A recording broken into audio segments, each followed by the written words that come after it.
Hello everyone, আমি অয়ন। তোমাদের সবাইকে WBBSC আড্ডায় স্বাগত জানাই। আজ আমি কমন গ্রামার ক্লাসের যে টেন্স শেখাচ্ছিলাম আগের দিন, তার আজ সেকেন্ড ক্লাস তোমাদের করাচ্ছি।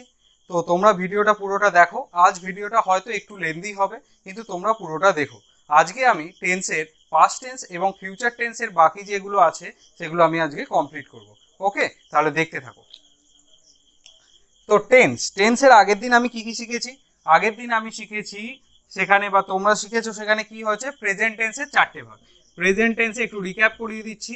প্রেজেন্ট টেন্সের যে চারটে ভাগ ছিল সেগুলো কি কি? ইনডেফিনাইট ছিল, ইনডেফিনাইট, 2 নম্বরে কন্টিনিউয়াস বা 2 নম্বরে কন্টিনিউয়াস, 3 ছিল অর্থাৎ 3 ছিল পারফেক্ট, আর দিয়েছিল পারফেক্ট কন্টিনিউয়াস। এইগুলো আমরা শিখেছি।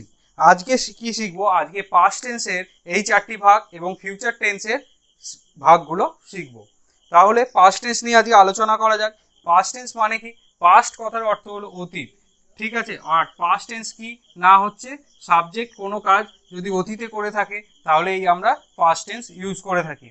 তাহলে পাস্ট টেন্স অর্থাৎ অতীত, আর টেন্স মানে কাল। তাহলে পাস্ট টেন্স মানে অতীতকাল, অর্থাৎ কোনো কাজ যা হয়ে গেছে আগে, শেষ হয়ে গেছে, সম্পন্ন হয়ে গেছে, তার ফলাফল আমরা জেনে গেছি, তো সেইটাকে আমরা পাস্ট টেন্সের মধ্যে ফেলবো। পাস্টের যেমনটা আগের ক্লাসে তোমরা জেনেছো যে প্রত্যেক টেন্সের সবকটারই চারটে করে ভাগ আছে, তাহলে পাস্ট টেন্সেরও চারটি ভাগ আছে। তাহলে পাস্ট টেন্সের প্রথম ভাগটি কি হবে? প্রথম ভাগটি হবে পাস্ট ইনডেফিনাইট টেন্স। তাহলে আমরা প্রথমে আলোচনা করে নিই পাস্ট টেন্সের পাস্ট ইনডেফিনাইট। প্রথম ভাগ আজকের ক্লাসের পাস্ট ইনডেফিনাইট।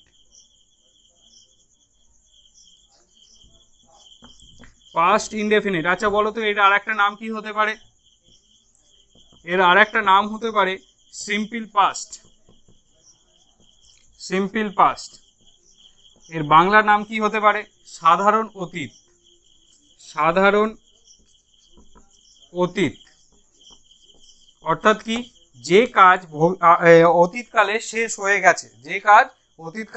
হয়ে গেছে, যেমন ধরো আমি গতকাল তোমাদের টেন্সের পার্ট 1 পড়িয়েছি, ঠিক আছে। তোমরা গতকাল পাস্ট টেন্সের প্রথম ভাগ পড়েছো, তাহলে তোমরা পড়ে ফেলেছো আর আমি পড়িয়ে ফেলেছি, অর্থাৎ কাজটি সম্পন্ন হয়েছে। এই সেন্স ব্যবহার করতে আমরা পাস্ট ইনডেফিনাইট ইউজ করে থাকি। আচ্ছা, পাস্ট ইনডেফিনাইটের স্ট্রাকচার কি হয় এবার দেখি। পাস্ট ইনডেফিনাইটের স্ট্রাকচার, পাস্ট ইনডেফিনাইটের উপরে লেখাই আছে, তাহলে নিচে আমি শুধু স্ট্রাকচার লিখলাম। স্ট্রাকচার কি হয়? আচ্ছা, এই স্ট্রাকচার করার সাথে সাথে তোমরা মনে মনে প্রেজেন্ট টেন্সের প্রত্যেকটা স্ট্রাকচার একটু মাথায় নিয়ে নাও, অর্থাৎ মনে করার চেষ্টা করো। সেই অনুযায়ী এই স্ট্রাকচারের সাথে খুব একটা ডিফারেন্স হবে না। তাহলে এর পাস্ট ইনডেফিনিটের স্ট্রাকচার কি? আচ্ছা, প্রেজেন্ট ইনডেফিনিটের স্ট্রাকচার কি ছিল? সাবজেক্ট ছিল, ভার্ব ছিল, ভার্বের সাথে এস বা ইএস হতো, আর অবজেক্ট হতো। এস বা ইএস কখন হতো না? যদি subject third person singular number হতো। তাহলে এর ক্ষেত্রে কি হবে? এর ক্ষেত্রে হবে সাবজেক্ট সাবজেক্ট, তারপর মেন ভার্ব যে আছে তার সেকেন্ড ফর্ম বসবে, অর্থাৎ পাস্ট ফর্ম বসবে। এক্ষেত্রে আর এস বা ইএস বসানোর দরকার নেই, শুধুমাত্র কি হবে, ভার্বের সেকেন্ড ফর্ম বসবে, তারপর কি বসবে, তারপর বসবে অবজেক্ট। ওকে, এইটাই এর স্ট্রাকচার, খুব সিম্পল। প্রথমে সাবজেক্ট, তারপর ভার্ব টু, তারপর অবজেক্ট। অর্থাৎ যদি আমি বলি যে রাম গতকাল, অর্থাৎ যে কাজটি গতকাল মানে যে কাল হয়ে গেছে, অর্থাৎ আগের দিন, ঠিক আছে। রাম গতকাল ফুটবল খেলেছিল,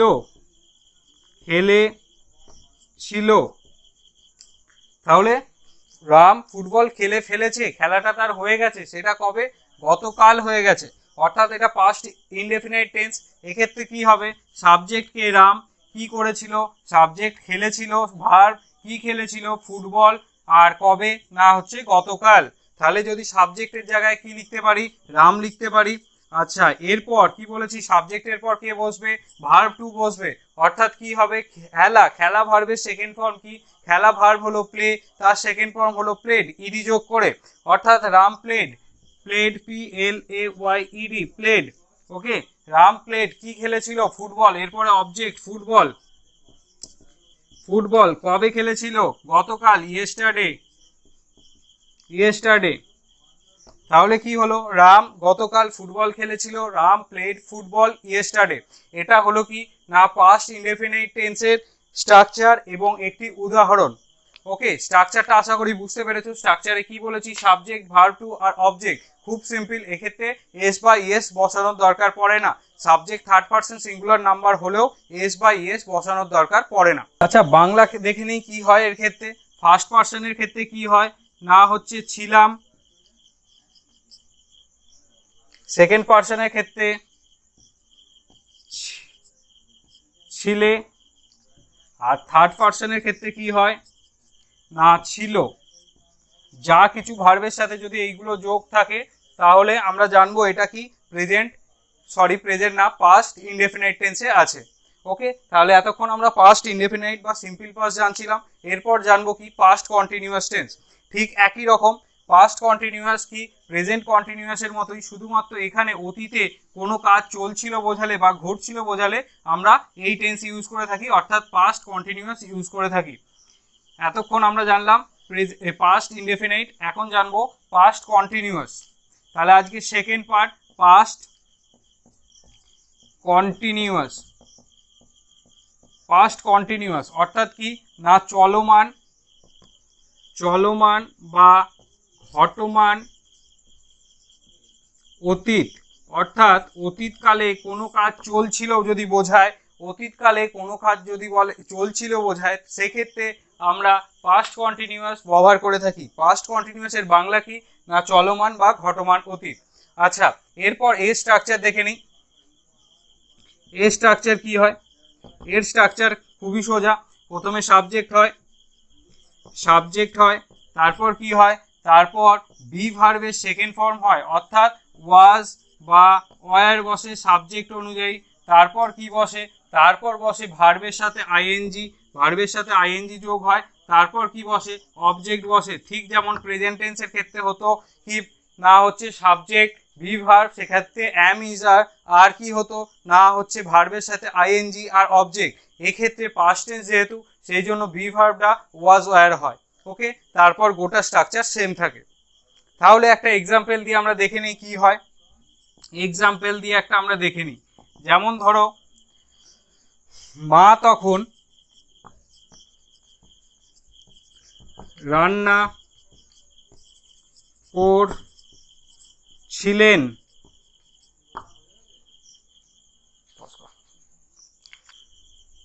তাহলে এক্সাম্পলে কি দেখছি আমরা, মা তখন রান্না করছিলেন।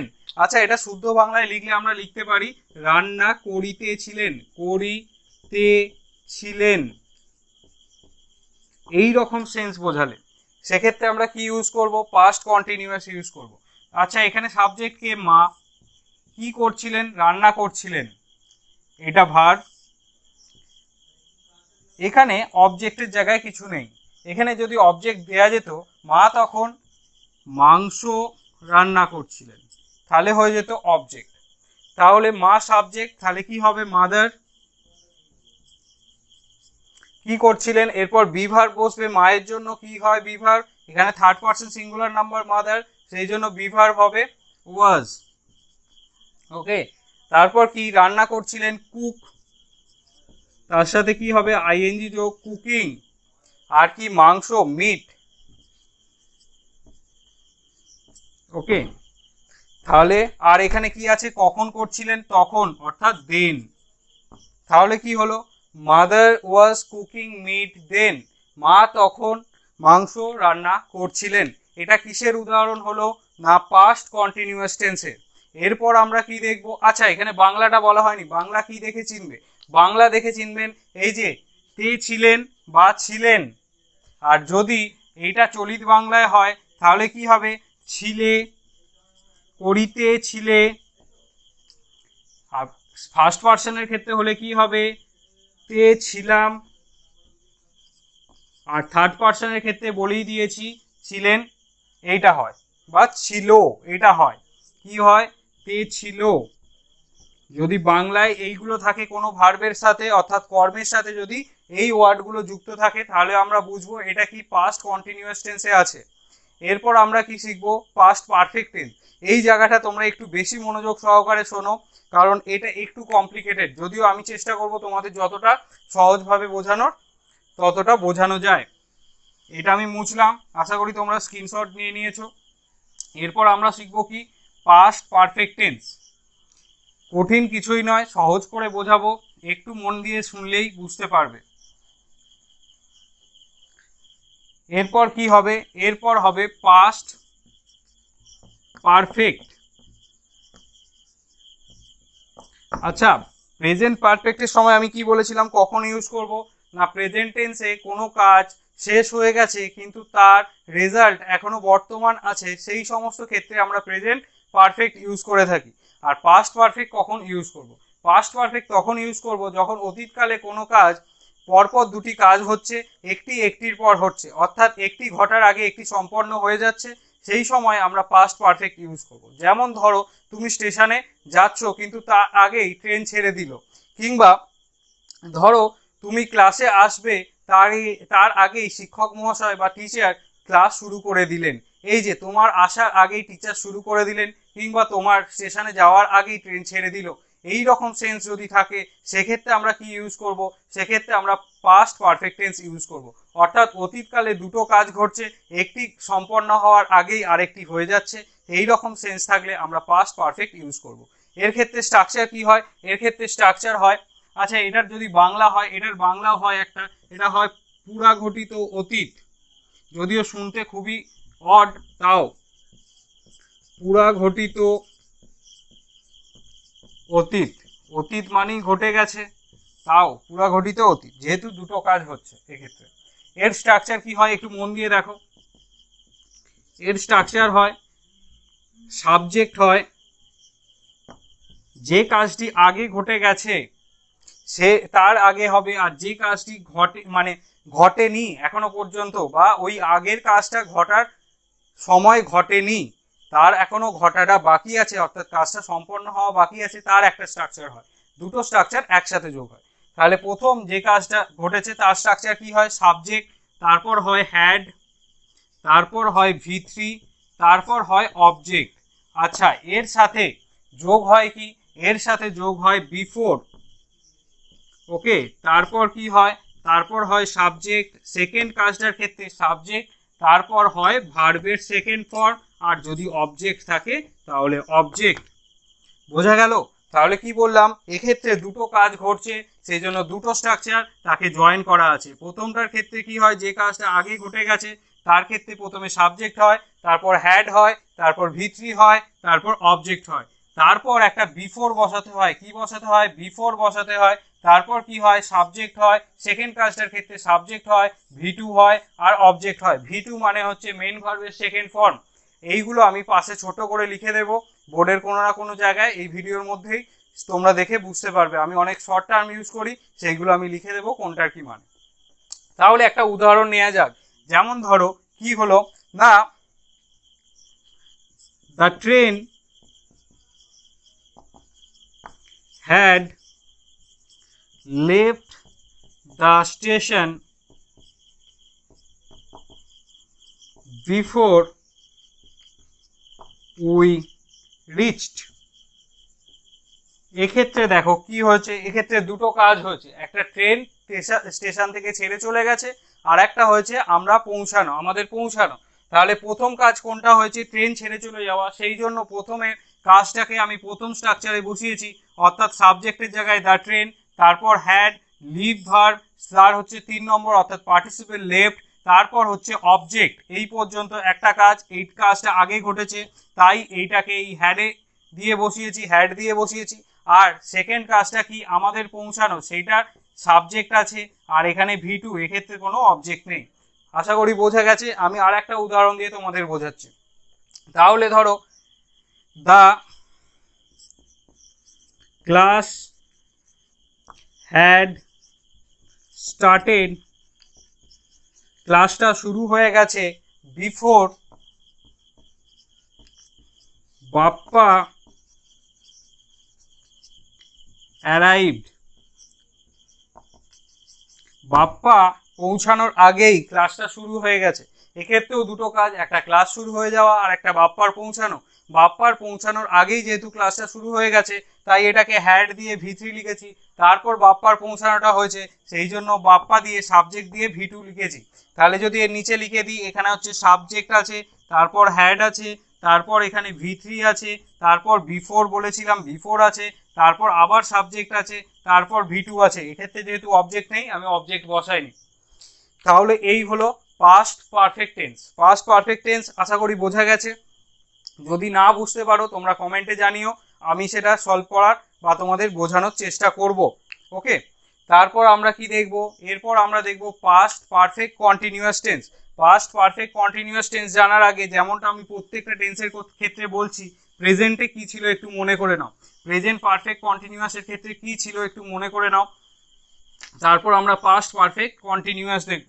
আচ্ছা, প্রেজেন্ট পারফেক্টের ক্ষেত্রে কি বলেছিলাম? অতীতে কোনো কাজ শুরু হয়েছে এবং বর্তমানেও সেই কাজ চলছে, তখন আমরা past perfect present perfect continuous use করি। অর্থাৎ তার কি ছিল স্ট্রাকচার, কি ছিল তার স্ট্রাকচার? ছিল হচ্ছে সাবজেক্ট, তারপর কি হতো হ্যাভ হতো, তারপর বিন হতো, তারপর মেন ভার্বের সাথে আইএনজি হতো, তারপর অবজেক্ট হতো, তারপর সিন্স বা ফর হতো, তারপর টাইম বসানো হতো। এক্ষেত্রেও তাই হবে। এক্ষেত্রে শুধু হ্যাভ হ্যাজের জায়গায় কি হয়ে যাবে? হ্যাড হয়ে যাবে, বাদ বাকি স্ট্রাকচার সেম থাকবে। তাহলে কি past perfect continuous. Past perfect continuous, past perfect কন্টিনিউয়াসের স্ট্রাকচার আমরা দেখে নিই। স্ট্রাকচার কি না, হচ্ছে সাবজেক্ট থাকবে, তারপর কি থাকবে? হ্যাড থাকবে, তারপর কি থাকবে? বিন থাকবে, তারপর কি থাকবে? তারপর ভার্বের সাথে আইএনজি থাকবে, তারপর কি থাকবে? তারপর থাকবে অবজেক্ট, তারপর কি থাকবে? সিন্স বা ফর। আচ্ছা বলো, সিন্স বা ফর কখন ইউজ হয়? নিশ্চয়ই মনে আছে। সিন্স আর ফর ইউজ হয় যখন নির্দিষ্ট কোনো সময় দেয়া থাকে, আর সিন্স ইউজ হয় যখন কাজটা শুরু হয়েছে কখন সেটা দেয়া থাকে কিন্তু নির্দিষ্ট কোনো সময় দেয়া থাকে না। তাহলে এখানে সিন্স ফর, তারপর হচ্ছে টাইম। ওকে, বোঝা গেল? তাহলে কি হলো? Subject, had, been, verb plus ING, object, since for, তারপর টাইম। ধরো এখানে যদি আমি একটা উদাহরণ দিই, রামবাবু সেখানে 10 বছর ধরে বাস করছিলেন। রামবাবু সেখানে 10 বছর ধরে বাস করছিলেন। রামবাবু সেখানে 10 বছর ধরে বাস করছিলেন। তাহলে কি হবে? এখানে সাবজেক্ট কে? এখানে রামবাবু সাবজেক্ট, তাহলে সাবজেক্ট রামবাবু, তারপর কি করছিলেন? বাস করছিলেন, ভার্ব, আর কি অবজেক্ট সেখানে, এটা অবজেক্ট। তাহলে কি হবে? এই স্ট্রাকচারে যদি ফেলি, সাবজেক্ট প্রথম অর্থাৎ রামবাবু, তারপর কি? হ্যাড। এক্ষেত্রে একটা সুবিধা, হ্যাজ বা হ্যাভ ভেবে বসাতে হয় না, সবার ক্ষেত্রেই হ্যাডই বসে। তাহলে কি? হ্যাড। তারপর কি? বিন। তারপর কি? বাস করা অর্থাৎ লিভ, তার সাথে কি? ING, living. তাহলে কি? Rambabu had been living, sorry, কোথায়? সেখানে, অর্থাৎ লিভিং দেয়ার। তারপর কি? অবজেক্ট পর্যন্ত হয়ে গেছে। আচ্ছা, এতে সিন হবে না ফর হবে? এক্ষেত্রে ফর হবে, কারণ নির্দিষ্ট সময় দেয়া আছে 10 বছর, অর্থাৎ ফর 10 years। বোঝা গেছে? তাহলে কি হলো? Rambabu had been living there for 10 years। এটা হলো পাস্ট পারফেক্ট কন্টিনিউয়াস টেন্স। এতক্ষণ পর্যন্ত আমরা পাস্ট টেন্সের 4টে ভাগই শিখেছি। প্রথম ভিডিও থেকে দেখা গেলে বা টেন্সের প্রথম পার্টের ভিডিও থেকে দেখা গেলে আমরা 8টা ভাগ শিখে ফেলেছি। প্রেজেন্টের 4টে, পাস্টের 4টে। এরপর ফিউচার দেখব। ফিউচার কি? ফিউচার হলো ভবিষ্যৎ, যা এখনো ঘটেনি, ঘটবে, অর্থাৎ যা আমরা এখনো জানি না। ফিউচার,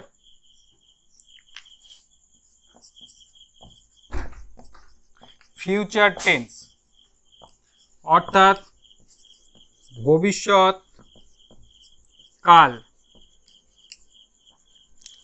ভবিষ্যৎকাল কি বললাম? যা এখনো পর্যন্ত ঘটেনি অর্থাৎ ঘটবে। এর টেন্সেরও চারটে ভাগ, যদিও আমাদের ইউজ হয় বাংলার সাথে যদি আমরা দেখি এই টেন্সের দুটো ভাগ কেবল ইউজ হয়, বাদ বাকি দুটোর ভাগের সেই রকম ব্যবহার আমরা দেখতে পাই না। যদিও তোমরা চাইলে আমি চারটে ভাগই বলে দেবো বা তোমরা নিজেরাও চারটে ভাগ করে নিতে পারবে আগের যে প্রত্যেকটা স্ট্রাকচার অনুযায়ী, কিন্তু যে দুটো ভাগ সবচেয়ে বেশি ইউজ হয় বা তিনটে ভাগ সবচেয়ে বেশি ইউজ হয় সেই তিনটে ভাগই আমি তোমাদের এখানে দেখাচ্ছি, এবং শেষে যদি ভিডিওর লেন্থ খুব বড় না হয়ে যায় আমি 4 নম্বর ভাগটাও দেখিয়ে দেবো। তাহলে এই টেন্সের প্রথম পার্ট কি? এই টেন্সের প্রথম পার্ট হলো ফিউচার ইনডেফিনাইট, অর্থাৎ ভবিষ্যৎকালে কোনো কাজ হবে সেইটা বোঝাতে গেলে এই টেন্স আমরা ইউজ করে থাকি। সেক্ষেত্রে এর স্ট্রাকচার কি হয়? এর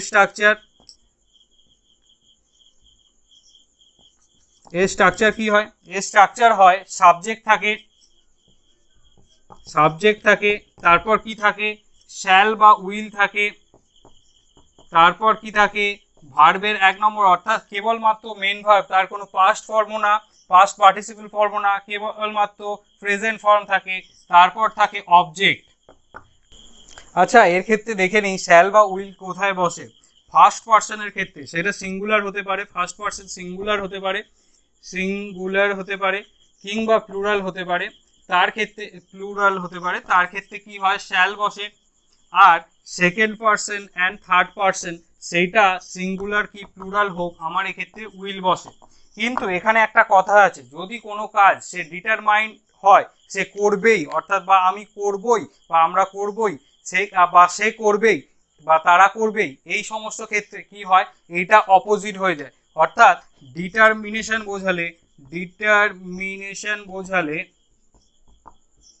বোঝালে কি হয় না, হচ্ছে এর ক্ষেত্রে কি হয়ে যায়? এর ক্ষেত্রে উইল হয়ে যায়, আর এর ক্ষেত্রে শ্যাল হয়ে যায়।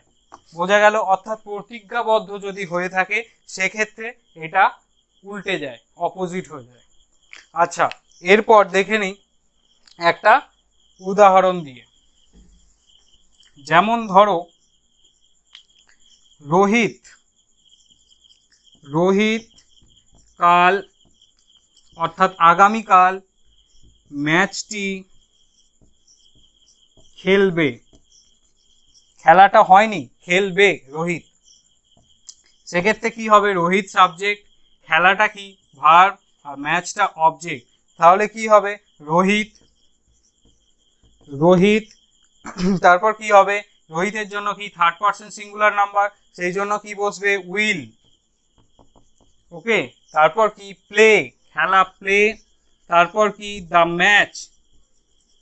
Match, play the match tomorrow. বোঝা গেল? আচ্ছা, যদি এই খেলবেই যদি বলতো, অর্থাৎ যা কিছু হয়ে যাক রোহিত আগামীকাল ম্যাচটা খেলবেই, সেক্ষেত্রে কি হয়ে যেত? এই উইলটা শ্যাল হয়ে যেত, অর্থাৎ এটা ডিটারমিনেশন হয়ে যেত, অর্থাৎ কি হতো? প্রতিজ্ঞাবদ্ধ হয়ে যেত বা কাজটা হবেই বোঝাতো। সেক্ষেত্রে এটা উল্টে যায়। এটা হলো ফিউচার ইনডেফিনাইট টেন্স। এরপর ফিউচার কন্টিনিউয়াসে আসবো। খুবই সোজা। ফিউচার কন্টিনিউয়াস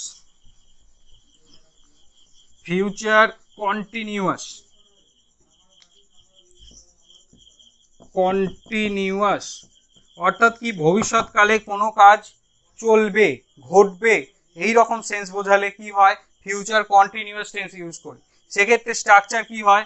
সেক্ষেত্রে স্ট্রাকচার হয় সাবজেক্ট তো থাকবেই, সাবজেক্ট থাকলো, তারপর সাবজেক্ট অনুযায়ী শ্যাল বা উইল বসলো, তার সাথে বসলো বি, তার সাথে বসলো ভার্ব প্লাস আইএনজি, তার সাথে বসলো অবজেক্ট।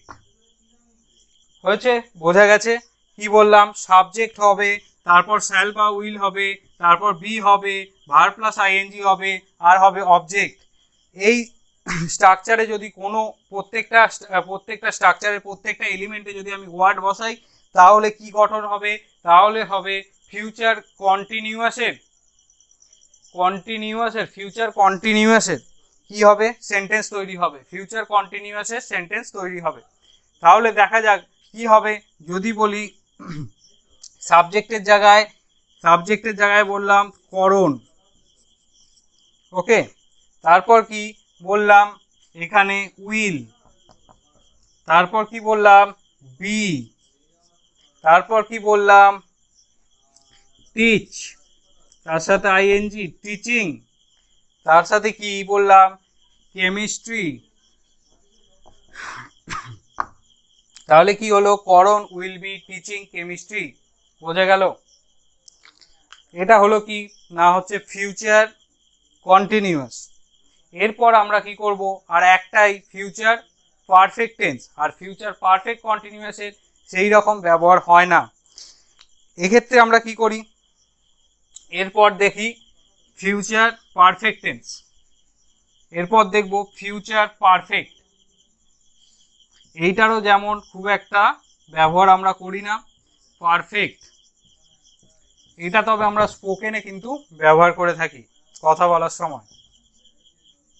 আচ্ছা, দেখা যাক কি হয় ফিউচার পারফেক্ট। এর স্ট্রাকচার কি হয়, এর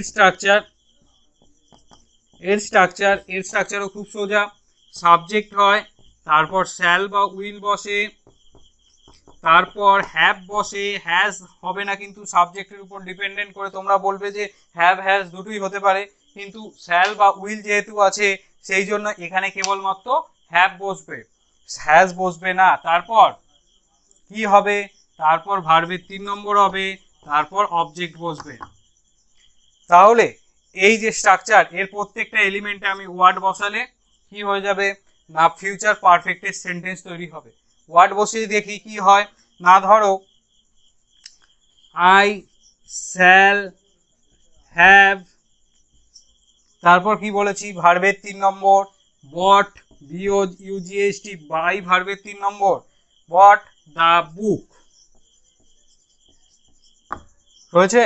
তাহলে কি হলো I shall have bought the book, এটা কোন টেন্স, এটা হলো ফিউচার পারফেক্ট টেন্স। এরপর একটাই আছে ফিউচার পারফেক্ট কন্টিনিউয়াস, সেটার ব্যবহার হয় না, সেই জন্য আমি এখানে করাচ্ছি না।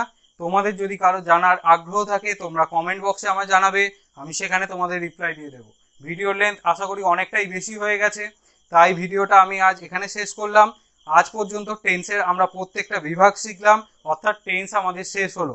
যদি না তোমরা টেন্সের আগের ক্লাসটা দেখে থাকো, আগের ক্লাসটা দেখে নাও, তারপর এই ক্লাসটা করো।